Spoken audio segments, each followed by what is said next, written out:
भारत में 19 अप्रैल को लोकसभा चुनाव 2024 का पहला चरण पूरा हो चुका है। आने वाले एक महीने के अंदर बाकी 6 चरण का मतदान भी हो जाएगा और सभी सीटों के लिए मतों की गिनती 4 जून को होगी। इस चुनाव से पहले सुप्रीम कोर्ट ने ईवीएम वीवीपैट सत्यापन की याचिका पर फैसला सुरक्षित रख लिया था। ऐसे में इस रिपोर्ट में देश के आज़ादी होने के बाद से सुप्रीम कोर्ट के उन फैसलों के बारे में जानते हैं जिसने भारत के लोकतंत्र को आकार देने में अहम भूमिका निभाई।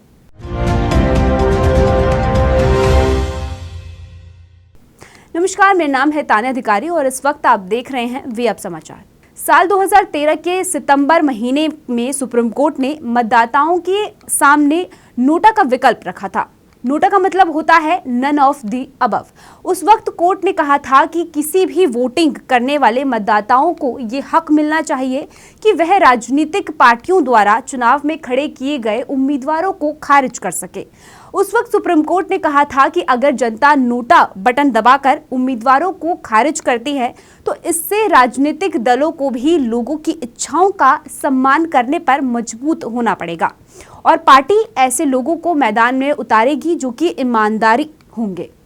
क्या होता है नोटा? दरअसल निर्वाचन क्षेत्र में कोई भी उम्मीदवार पसंद नहीं आने पर इलेक्शन कमीशन ने ईवीएम में नोटा पर वोट करने का मौका मतदाता को दिया हुआ है।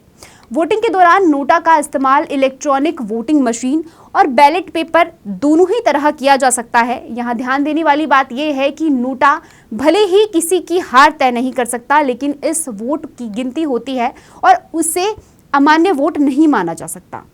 इस साल के अक्टूबर महीने में सुब्रमण्यम स्वामी के मामले में सर्वोच्च न्यायालय ने इलेक्शन कमीशन से वेरीफाइएबल पेपर ऑडिट ट्रायल यानी कि वीवीपैट का इस्तेमाल करने के लिए कहा था। हालांकि पहले तो चुनाव आयोग ने इस फैसले का विरोध किया, लेकिन उस वक्त सुप्रीम कोर्ट ने अपने फैसले में कहा था कि स्वतंत्र और निष्पक्ष चुनाव के लिए पेपर ट्रायल बेहद ही जरूरी है और वोटर्स का विश्वास केवल पेपर ट्रायल को लागू करने से ही जीता जा सकता है।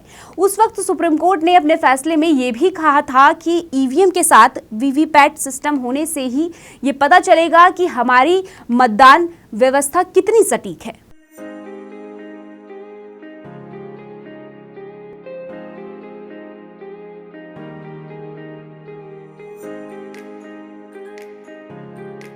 साल 2023 के मार्च महीने में सर्वोच्च न्यायालय ने फैसला सुनाया कि मुख्य निर्वाचन आयुक्त और 2 निर्वाचन आयुक्तों का चयन 3 सदस्यों का एक पैनल करेगा और इस पैनल के सदस्यों में एक देश के प्रधानमंत्री, एक विपक्ष के नेता और एक चीफ जस्टिस ऑफ इंडिया शामिल होंगे। हालांकि इसी साल केंद्र सरकार ने मुख्य निर्वाचन आयुक्त और निर्वाचन आयुक्तों की नियुक्ति के लिए एक और कानून बनाया जिसमें शामिल चीफ जस्टिस ऑफ इंडिया को हटाकर उनकी जगह केंद्र सरकार के कैबिनेट मंत्री को दे दिया गया था।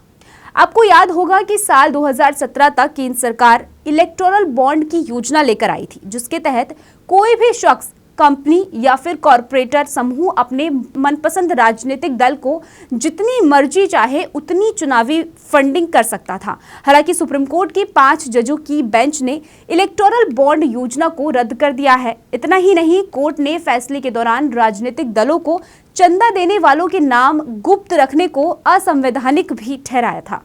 इलेक्टोरल बॉन्ड कोर्ट के इस फैसले के बाद पहली बार ऐसा हुआ जब आम जनता को पता चला कि लोकसभा चुनाव के लिए किस राजनीतिक दल को, किस कंपनी या व्यक्ति ने किसने कितना पैसा इलेक्टोरल बॉन्ड के जरिए दिया है।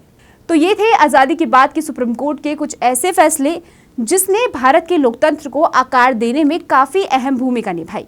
इस रिपोर्ट में फिलहाल इतना ही। आपके कोई सवाल जवाब हो तो हमें नीचे कमेंट सेक्शन में ज़रूर बताएं। शुक्रिया।